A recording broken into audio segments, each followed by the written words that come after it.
আর এবার দিনহাটার দিকে একটু নজর রাখবো, কারণ লক্ষ্মীর ভান্ডার বন্ধের হুঁশিয়ারি, এমনটাই হুঁশিয়ারি দিয়েছেন তৃণমূল সভাপতি ২ নম্বর ব্লকের দীপক ভট্টাচার্য। আর তার এই মন্তব্যে তুঙ্গে রাজনৈতিক তরজা। আগে একটু শোনাই কি হুঁশিয়ারি দিলেন তিনি। অন্ততপক্ষে কিছু হলেও ওই বস্ফোরণের মতো জায়গায় যারা এত কিছু পাওয়ার পরেও, লক্ষ্মীর ভান্ডারের বর্ধিত টাকা পাওয়ার পরেও তৃণমূল কংগ্রেসকে ভোট না দিয়ে বিজেপিকে ভোট দিয়েছে, আমাদের সেখানে অন্ততপক্ষে কিছু লক্ষ্মীর ভান্ডার আমাদের কেটে দেওয়া দরকার আছে। অন্ততপক্ষে মানুষকে একটু জানানো দরকার। শুভঙ্কর রয়েছেন আমাদের সঙ্গে। শুভঙ্কর, দিনহাটার ২ নম্বর ব্লকের তৃণমূল সভাপতি দীপক ভট্টাচার্যের বক্তব্য আমরা শুনছিলাম, কিন্তু এমন মন্তব্য কেন, তার কি কারণ? দেখো, কোচবিহার লোকসভা কেন্দ্রের মধ্যে পড়ে এই দিনহাটা বিধানসভা ব্লক। এই ২ ব্লকের অধিকাংশ গ্রাম পঞ্চায়েতেই তৃণমূল ভালো ফল করেছে, তবে কিছু কিছু এলাকায় তৃণমূলের ফল খারাপ হয়েছে। আর গতকাল ২১শে জুলাইয়ের প্রস্তুতি উপলক্ষে সীমান্ত লাগোয়া সুকারুকুটি গ্রাম পঞ্চায়েতে তৃণমূলের সভা ছিল। সেই সভাতেই বক্তব্য রাখছিলেন দিনহাটা ২ ব্লক সভাপতি দীপক ভট্টাচার্য, এবং সেখানেই তিনি মন্তব্য করে বসেন যে ওই এলাকার কিছু মহিলা আছে যারা লক্ষ্মীর ভান্ডার নিয়েছেন, কিন্তু তারা তৃণমূলকে ভোট দেননি, বিজেপিকে ভোট দিয়েছেন। তাই যারা বিজেপিকে ভোট দিয়েছেন, তৃণমূলকে ভোট দেয়নি, তাই তাদের লক্ষ্মীর ভান্ডার বন্ধ করা উচিত, এমনই বিতর্কিত মন্তব্য করে বসেন। এবং এই বিতর্কিত মন্তব্যের পর রাজনৈতিক মহলে হইচই পড়ে যায়। যদিও গোটা বিষয়টি নিয়ে বিজেপি কটাক্ষ করেছে তৃণমূলকে, যদিও তৃণমূলের রাজ্য সহসভাপতি রবীন্দ্রনাথ ঘোষ পরিষ্কারভাবে জানিয়েছেন যে এটা মমতা বন্দ্যোপাধ্যায়ের ঘোষিত প্রকল্প এবং রাজ্যের সব মানুষের জন্য। দল এই ধরনের বক্তব্যকে একদমই সমর্থন করে না। সোনিয়া। বেশ শুভঙ্কর, আর এ নিয়ে রাজনৈতিক তরজা একেবারে তুঙ্গে। একদিকে তৃণমূলের তরফ থেকে বলা হচ্ছে দল সমর্থন করে না এরকম বক্তব্যকে, অন্যদিকে বিজেপি বলছে এটা তো সরকারি প্রকল্প, সকলের পাওয়া উচিত। কি তরজা তৈরি হয়েছে দেখুন। শাসক দলের নেতার যদি এরকম মন্তব্য হয়, এর থেকে দুর্ভাগ্যজনক কিছু নয়।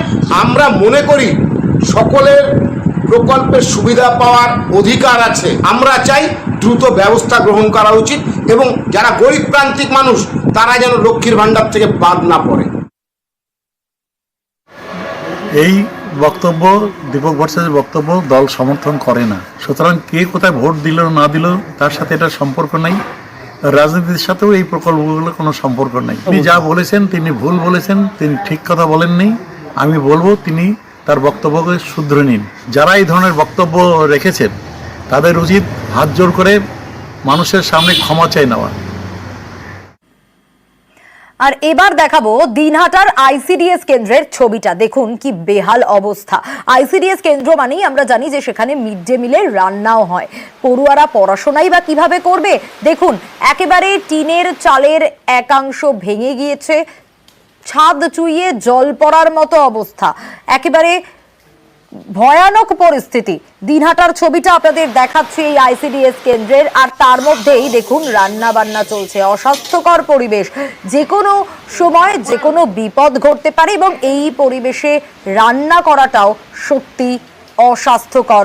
পড়ুয়াদের জন্য সেই খাবার খাওয়াটাও অস্বাস্থ্যকর। পরে অসুবিধে তো হবেই, বাচ্চারা মনে করে আসলে কষ্ট হয়। 5 মাস থেকে এই অবস্থা, এগুলো কোনো কেয়ারিং করে না ওরা। ঘরটা ভালো না করে বাচ্চা কাচ্চা ভিজি যায়, কোনো সময় থাকা যায় না, মাল জালও ভিজি যায়, দারুণ অসুবিধা, খাওয়া পাওয়া কাউ থাকি যায় না। শুভঙ্করের কাছ থেকে বাকিটা জানবো। শুভঙ্কর, এই বক্তব্যে শুনতে পেলাম মার্চ মাস থেকে এরকম অবস্থা, এতগুলো মাস পেরিয়ে গেল, কোনো ব্যবস্থা নেওয়া হলো না। দিনের পর দিন তো অবস্থা খারাপ হচ্ছে।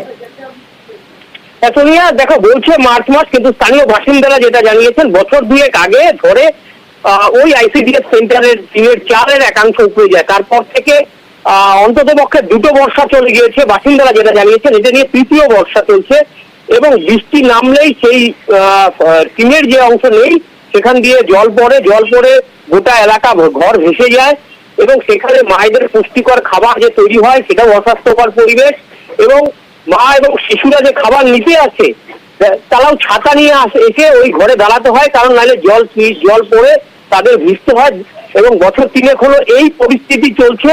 কিন্তু আইসিডিএস কর্তৃপক্ষ, অর্থাৎ ওই সেন্টারে যিনি সুপারভাইজার, তিনি আবার এলাকার জেলা পরিষদের সদস্য বটে এবং তৃণমূল নেত্রী। তিনি যেটা জানিয়েছেন যে গোটা বিষয়টি ঊর্ধ্বতন কর্তৃপক্ষকে জানানো হয়েছে। পাশাপাশি তিনি বিজেপির ঘাড়ে দোষ চাপিয়েছেন যে যেহেতু এটা কেন্দ্রের প্রকল্প, তাই বিজেপির এটা ঠিক করা উচিত ছিল। কেন্দ্রীয় মন্ত্রী ছিলেন নিশীথ প্রামাণিক, তিনি এদিকে এসে একবারও দেখেননি গোটা বিষয়টি। ফলে আমরা গোটা বিষয়টি জেলা প্রশাসনকে জানিয়েছি, আশা করছি খুব দ্রুত সেটা সংস্কার হবে। এখন দেখা যাক কবে সংস্কার হবে। শুভঙ্কর, বেশ, সুপারভাইজার কি বলছেন শুনবো। বলছেন কেন্দ্রের প্রকল্প, তবে জানানো হয়েছে খুব তাড়াতাড়ি ঠিক করা হবে। এটা আমরা আমাদের ডিপার্টমেন্টকে বলেছি, জেলাতে বলা হয়েছে, এটা খুব তাড়াতাড়ি সুরাহা করা হচ্ছে। এর আগে জল পড়েছিল, আমি রীতিমতো ত্রিপাল এনে যাতে জলটা বাচ্চারা না ভেজে তার জন্য ত্রিপাল উপরে বর্তমান দেওয়া আছে। 5 বছরে নিশীথ প্রামাণিক ছিল, তার কাছেও আবেদন করা হয়েছিল। তিনি 5 বছরে একটা দিনও একটা উন্নয়নের কাজ দেখলাম না। যেহেতু এই আইসিডিএস সম্পূর্ণটা কেন্দ্র প্রজেক্ট, সেন্টার করার ব্যাপারে ওনার অনেকটাই থাকা উচিত, সেখানে উনি দেখেননি।